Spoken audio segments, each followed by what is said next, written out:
Hey guys, looking for a campground that is all about location? Well, I have one here for you today to review that is within 20 minutes of two major theme parks and is also surrounded by American history. All right, here we go.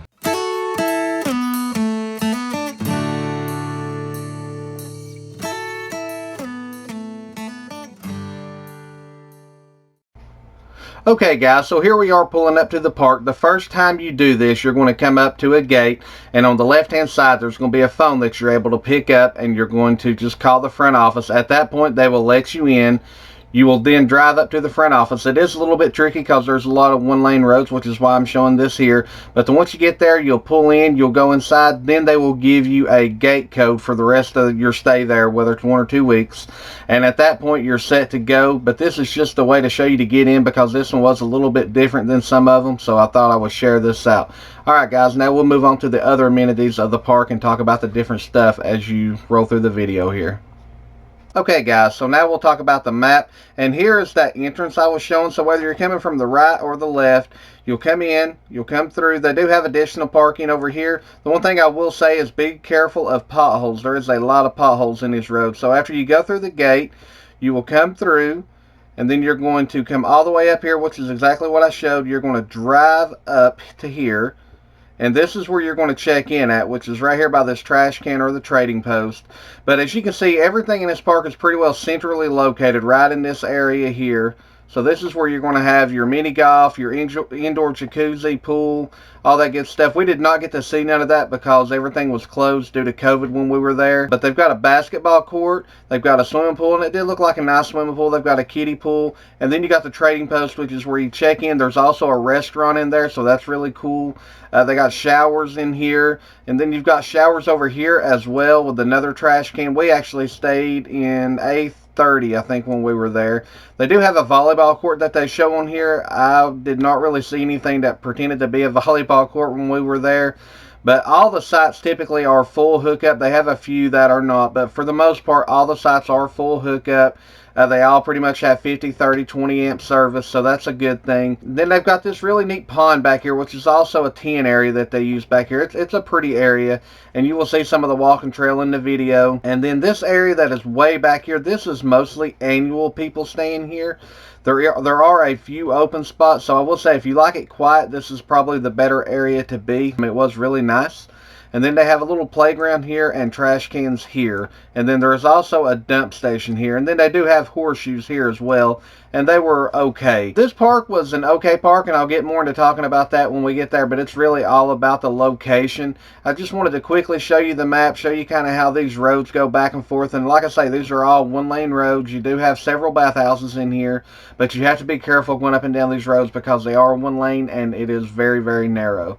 So that's something to keep in mind. You can also see more information on the legend over here, and we will talk about more of the park and some of the amenities as we go through and show you some of the stuff that are in here. Alright guys, I just quickly wanted to run through the map, kind of show you how the park was laid out, give you an overview of what it looked like, and now we will jump into the video and talk more about the park. So we'll start to give you a little tour of the bathroom here, and we'll talk about some of the other areas of the park as well. So this park is open from May the 22nd through December 31st yearly. It has a total of 158 sites. I will include the ranger station number at the end of this video so you can call it. And remember, that is how you want to make your reservations for Thousand Trails. This zone is in the southeast. I don't know why they consider this one southeast. It's more northeast to me, but that's what they consider it. A couple of things about the park. I will say there's not a lot of grassy area to walk your dogs. There is no dog park, which is a big strike for us. But there is also not a lot of area to walk your dogs. And the areas that they are, when you go down in the dark, it is very, very dark. So it's hard to see. It's hard to know where to go. But as you can see here, the bathroom looks well. I'm going to jump around here a little bit, but you know, it's not a bad bathroom. They were open during our stay, so they were open as part of the COVID thing, but now we're going to go out of that.